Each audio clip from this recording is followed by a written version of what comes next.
Assalamualaikum warahmatullahi wabarakatuh.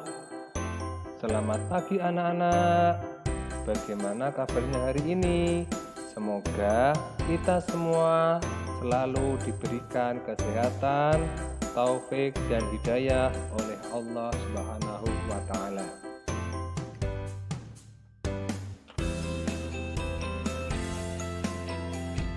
Oke. Pada pertemuan kali ini kita akan belajar tentang komponen listrik. Apa itu komponen listrik? Apa saja jenis komponen listrik? Apa fungsi dari setiap komponen listrik? Dan apa manfaatnya bagi kehidupan manusia sehari-hari? Semua akan kita bahas secara tuntas pada video pembelajaran kali ini. Jangan lupa siapkan alat-alat tulis untuk mencatat materi yang ada di video pembelajaran kali ini. Sebelum kita mulai belajar, mari kita berdoa dengan membaca suratul Fatihah. Yuk kita membaca suratul Fatihah.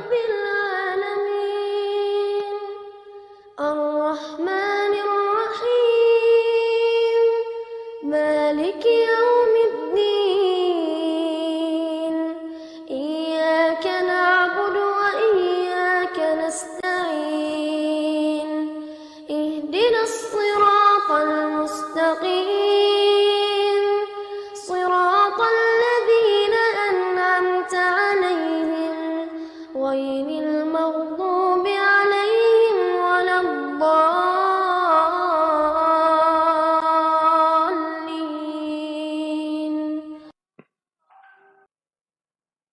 Alhamdulillah.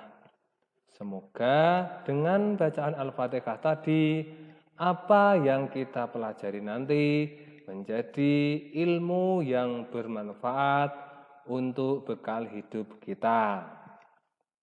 Nah, untuk menambah rasa nasionalisme dan rasa cinta tanah air, marilah kita menyanyikan lagu ini.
Selanjutnya kita akan memulai masuk materi yang akan kita pelajari pada pertemuan kali ini, yakni tentang komponen listrik dan fungsinya. Sebelum membahas lebih jauh tentang komponen listrik dan fungsinya, tentunya anak-anak perlu tahu siapa penemu listrik pertama kali. Ya, seperti yang anak-anak lihat, ini adalah penemu listrik pertama kali, yaitu Michael Faraday. Ia adalah ilmuwan Inggris yang mendapat julukan Bapak Listrik karena berkat usahanya listrik menjadi teknologi yang banyak gunanya. Tentunya kita tahu sendiri bahwa sekarang ini seluruh aktivitas manusia, alat-alat yang ada di rumah kita itu tidak lepas dari kebutuhan yang membutuhkan listrik. Selanjutnya, di rumah kita tentunya selain ada listrik, itu juga ada lampu. Nah, lampu ini juga ada penemunya anak-anak. Ya, siapa penemu lampu? Yakni Thomas Alva Edison. Ia merupakan penemu lampu pijar. Penemuannya tersebut mengubah kehidupan sosial di masyarakat. Nah, jadi anak-anak sekarang menjadi tahu siapa penemu listrik dan siapa penemu lampu pijar. Nah, peralatan elektronik di rumah kita tentunya sangat membutuhkan listrik. Ya, jadi alat-alat elektronik adalah alat yang bisa berfungsi karena adanya arus listrik. Tanpa arus listrik, alat-alat elektronik ini tidak akan berfungsi. Misalnya handphone. Nah, ini handphone juga sangat membutuhkan listrik. Jika baterainya habis, tentunya kita akan charger ulang, mengisi daya baterai. Kemudian radio ini juga membutuhkan listrik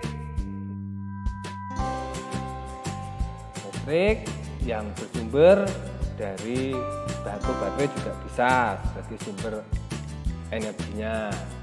Kemudian senter ini agar bisa hidup juga membutuhkan listrik yang bersumber dari baterai. Kemudian setrika dan TV.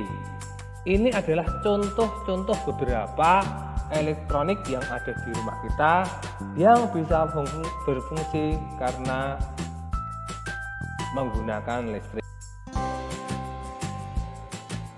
Nah, alat-alat elektronik tersebut bisa berfungsi karena di dalamnya ada komponennya. Ya, jadi peralatan elektronik tersebut dapat menyala karena adanya arus listrik. Arus listrik dapat mengalir karena adanya beberapa komponen listrik.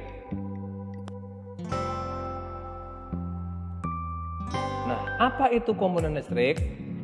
Komponen listrik adalah alat-alat yang menyusun sebuah rangkaian listrik. Misalnya di sini Pak Holil contohkan beberapa komponen listrik. Sebenarnya banyak anak-anak, tapi di sini Pak Holil hanya mencontohkan beberapa saja. Yang pertama, saklar. Yang kedua, baterai. Yang ketiga, kabel. Kemudian lampu.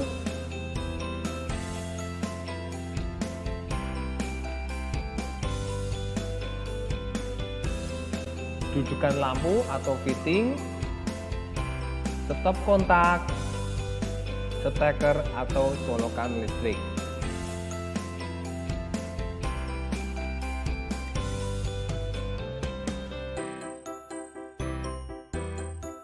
Komponen-komponen listrik tersebut tentunya masing-masing memiliki fungsi tersendiri.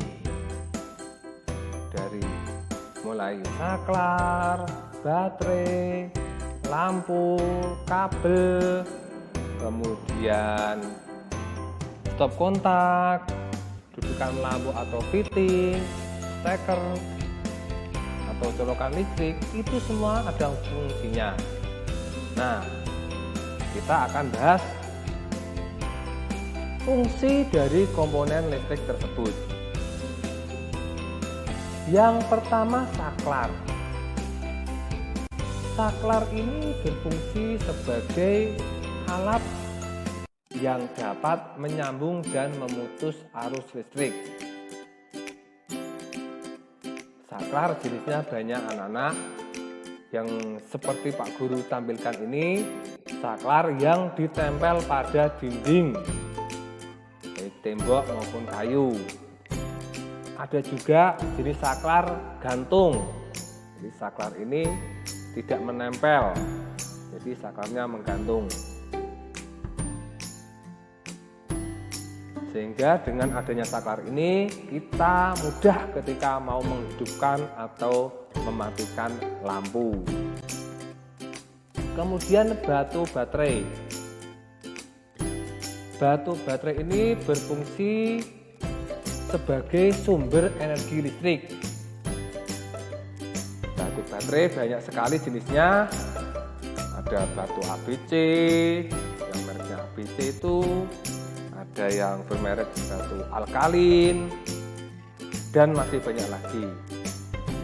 Bentuknya pun juga beda-beda, disesuaikan dengan kebutuhan.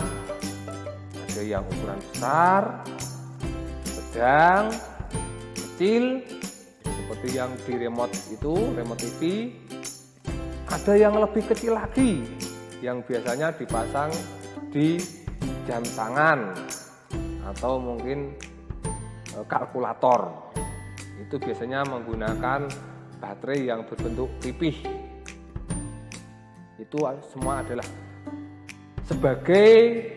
berfungsi sebagai sumber energi listrik.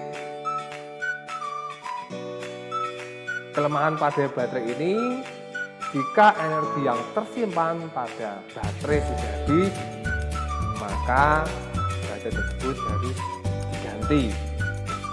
Sudah tidak bisa digunakan kembali. Namun, seiring dengan perkembangan zaman, sekarang ada baterai yang bisa diisi ulang, seperti baterai yang ada di HP. Ketika habis, itu juga bisa diisi ulang lagi. Kemudian lampu. Lampu ini berfungsi mengubah energi listrik menjadi energi cahaya. Sekarang lampu jenisnya banyak anak-anak, jadi tidak hanya bulat seperti telur, itu enggak. Jadi bentuknya banyak, ada yang lonjong, ada yang seperti pear itu, keluar-keluar. Itu juga lampu yang berfungsi mengubah energi listrik menjadi energi cahaya. Jadi lampu itu bentuknya beda-beda, disesuaikan dengan fungsi dan kebutuhan kita. Ada lampu yang sekarang hemat energi, yaitu lampu LED, atau biasa di perkampungan itu lampu LED namanya. Ini lampu yang hemat energi, cahayanya terang, tapi energi yang dibutuhkan hanya sedikit. Kemudian kabel. Kabel berfungsi sebagai konduktor yang mengalirkan arus listrik. Kabel ini bentuknya juga berbeda-beda. Jadi ada yang bentuknya serabut, kemudian ada yang berbentuk seperti kawat. Ini juga disesuaikan dengan fungsi dan kebutuhannya. Kabel. Tanpa adanya kabel, maka listrik yang bersumber dari baterai atau mungkin dari generator tidak bisa mengalir sampai ke lampu. Kabel ini fungsinya sangat penting.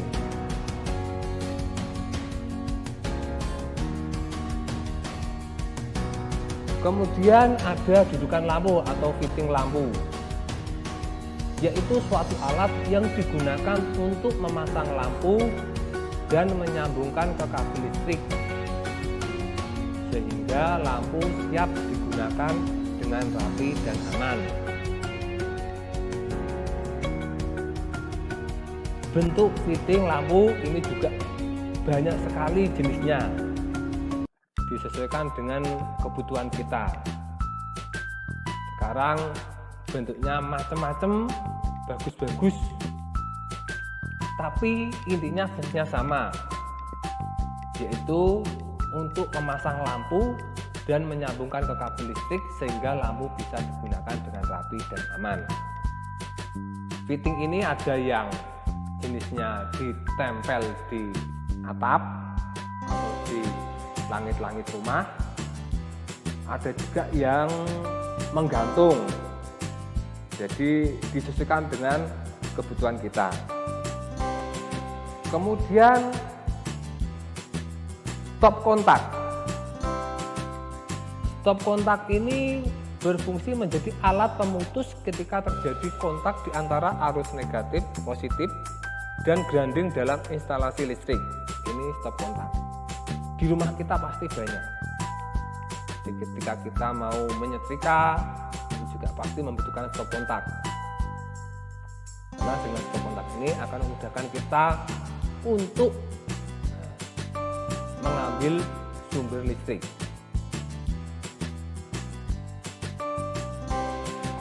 Dan yang terakhir ada steker atau colokan listrik. Ini berfungsi sebagai salah satu alat wajib kita miliki di rumah karena berfungsi untuk mengalirkan listrik. Biasanya alat listrik satu ini dipasang pada ujung kabel untuk mengalirkan arus listrik dari barang elektronik ke stop kontak. Nah, setelah kita mengetahui komponen-komponen listrik tersebut, maka komponen-komponen tersebut akan kita coba susun untuk menjadi sebuah rangkaian. Perlu anak-anak ketahui bahwa rangkaian listrik itu terbagi menjadi dua, yaitu rangkaian listrik terbuka dan rangkaian listrik tertutup. Nah, apa itu rangkaian listrik terbuka? Anak-anak bisa melihat pada tanda kuning ini.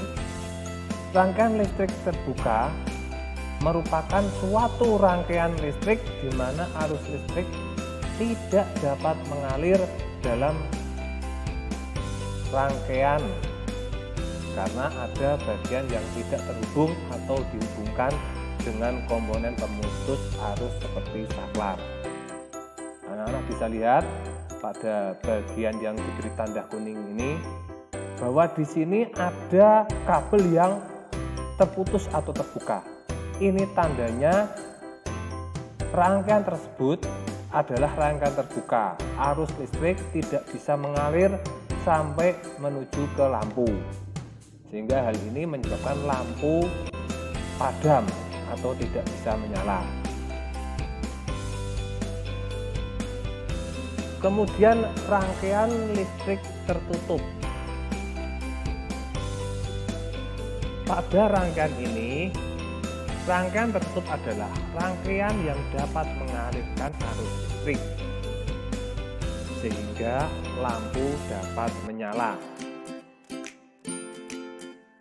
Perhatikan tanda panah berwarna kuning ini. Ini menandakan bahwa kabel tersambung sehingga arus bisa mengalir dari sumber energi batu baterai ini menuju ke lampu. Nah, karena arus bisa mengalir, maka menyebabkan kedua lampu ini bisa menyala.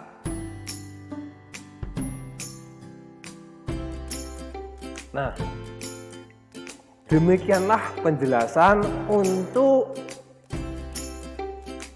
komponen-komponen listrik dan juga tentang penemu listrik, penemu lampu, kemudian rangkaian terbuka, rangkaian tertutup, dan juga jenis-jenis rangkaian tertutup.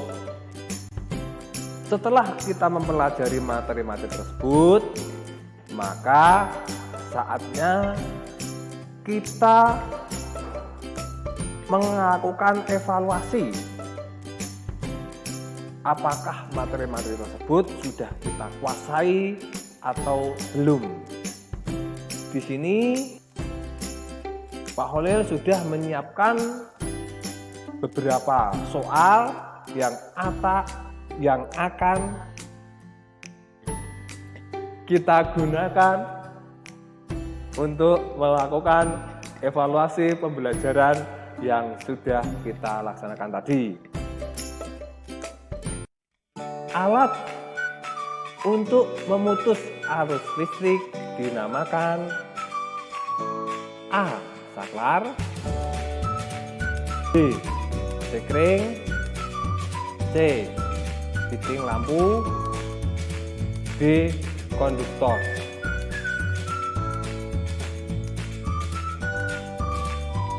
Pak Holil kasih waktu untuk menjawab.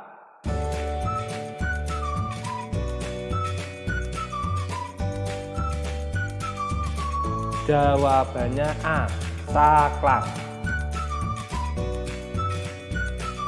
Kita lanjutkan untuk soal yang kedua. Senter akan mati jika sumber energinya habis.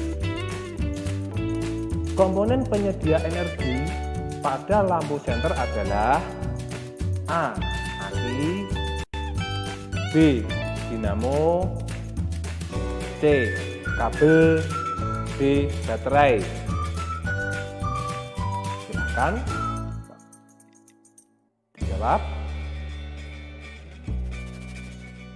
Ya, jawabannya adalah D. Baterai. Karena baterai merupakan sumber energi listrik bagi senter.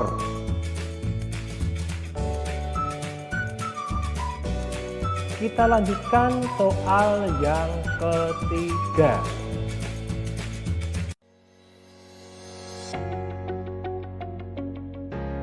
Pak Budi akan menempati hunian baru. Dia membeli peralatan rumah tangga yang akan digunakan sehari-hari. Berikut ini alat rumah tangga yang menggunakan energi listrik adalah A. Lentera, B. Lemari, C. Kulkas, D. Kompor gas. Ya, jawabannya C. Kulkas. Perhatikan tabel di bawah ini. Berdasarkan tabel di bawah ini, gambar komponen listrik yang sesuai dengan fungsinya adalah A. Lampu sebagai sumber energi listrik, B. Baterai, alat yang dapat menampung dan memutus arus listrik, C. Kabel, konduktor yang mengalirkan arus listrik, D. Saklar, mengubah energi listrik menjadi energi cahaya. Ya, jawabannya C. Nah, demikian belajar kita hari ini. Jadi, semoga yang kita pelajari tadi ada manfaatnya. Terima kasih. Jangan lupa like, komen, dan subscribe-nya. Wassalamualaikum warahmatullahi wabarakatuh.